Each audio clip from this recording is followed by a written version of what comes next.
Baggedmilk, thanks for joining us. Sir, good morning.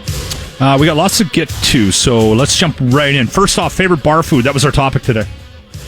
Hard to go wrong with wings, but I'm like if you get, like last night I went out with some buddies and got a really nice burger. You know what I mean? Yeah. A nice pub burger, good fries. Hard to go wrong with that. Yeah, you're not wrong in that department for sure.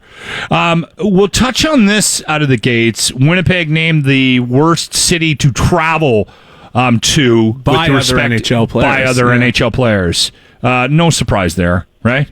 No, of course not. First of all, they have to fly to Fargo, North Dakota and bus up. They have to cross the border twice just to play in Winnipeg. It's absurd. The fact that an NHL city doesn't have an airport like Winnipeg. It is pretty wild. Of course players hate it. Doesn't make sense. That's funny. All right, Sam Gagner playing tonight on the top line with McDavid and Draisaitl. He started the year in the minors. Now he's up with the big boys. What do you think is going to happen? I think Tippett's mixing his lines up. The blender's going to try and get a bunch of guys going. I think what he wants with Sam is somebody up there with those two who can make plays, who's got some hands and can actually think the game like those two. Yeah. Cassian started the year really well up there, then started to cool off a little bit.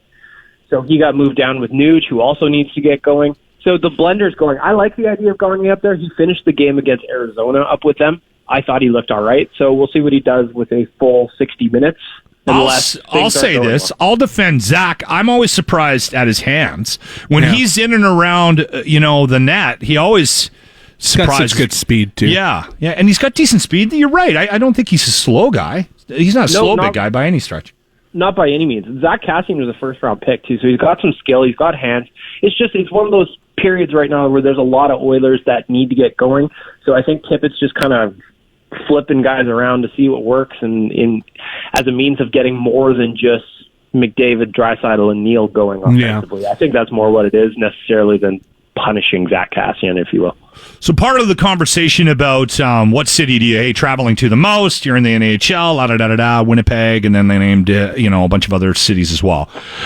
There was also a conversation about drug use in the NHL, and I'm thinking that was also part of the conversation. And of course, all of these players that are asked about it are probably going to say no. Well, that was the thing. Is like there was a story about drug use increasing in the NHL, and then the NHL survey said no, it's not an issue when they asked the players. Well, now, I mean, like, you get stitches, right? Yeah, if you're 20 years old and you're making $5 million a year and you got a condo in New York, I'm sorry. Well, and of course, there's a story like Kuznetsov getting suspended for cocaine, right? And they don't do a lot of drug testing, though.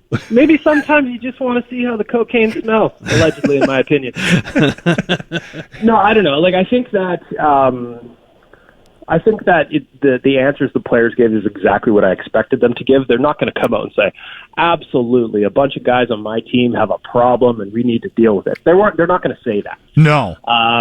It was funny, the timing of that poll coming out in relation to that article from The Athletic talking about drug use increasing. I mean, it's no surprise. It doesn't matter whether it's a hockey player or a sport in general. People aren't going to be like readily admitting if there's an issue in that department. You know what I mean? No. But if there's a sport where it would be abused, it's hockey. They don't test. It's an endurance sport. Right? I mean, come on. They should have asked a bunch of waitresses in the towns where these guys frequent.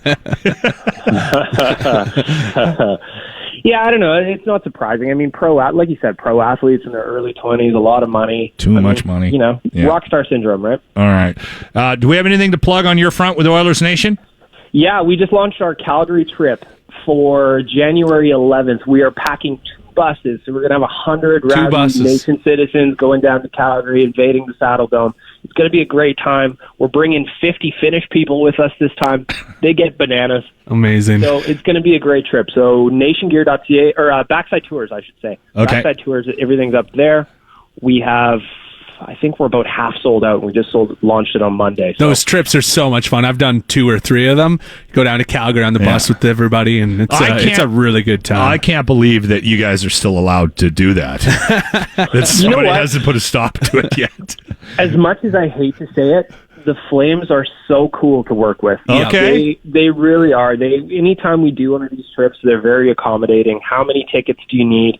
Do you need additional spots? So right now what we're working on is people who live in Calgary or in the area. We're trying to get a link together for them if you want to sit with us, but you don't need the bus and the hotel. So we're trying to put together as big of a group as possible to head down to Calgary in January. It's going to be a great time. Nice. All right, Baggedmilk, Oilers Nation, thanks for the chat today. Thanks, boys.